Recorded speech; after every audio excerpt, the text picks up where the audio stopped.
மக்களால் இந்த அரசு, மக்களுக்காகவே இந்த அரசு. எல்லாம் நம்புற மாதிரியாங்க இருக்குது. ஆரம்பத்துல நானும் தான் நம்பினாதான் சோறு போடுன்னு தாத்தா சொன்னாரு. அதுல இருந்து நம்பிட்டேன்.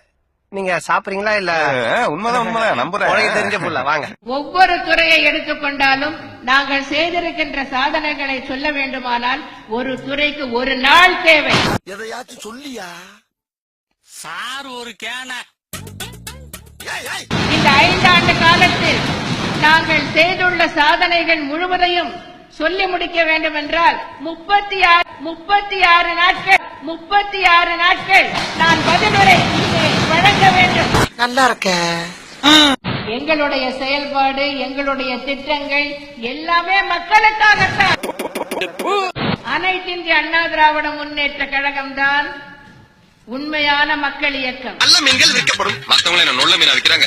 மக்களுக்காகவே தன்னை அர்ப்பணித்துக் கொண்ட இயக்கம், மக்களுக்காகவே தன்னை அர்ப்பணித்த தலைவியை கொண்ட ஒரு இயக்கம். உன்னை தெரியுண்டா எனக்கு. என்னென்ன வேலைக்கு எப்படி எப்படி முடிய டைப்பா மாத்துவேன்னு எனக்கு தெரியும். இதெல்லாம் நம்ம கிட்ட வேண்டாம் மகனே. இந்த இயக்கம் இருக்கின்ற வரை, நான் இருக்கின்ற வரை இந்த இயக்கம் மென்மேலும் தமிழர்கள் வாழ்வு வளம் பெற செயல்படும். எப்பா சாமி போதும்டா, ஓட்டது ரீல அந்து போச்சு, அடிச்ச அடியில கிழிஞ்சு போச்சு. நீங்க என்ன பேசுறீங்கன்னு கேட்கல. ஊம படம் பார்த்த எவக்டா சாமி.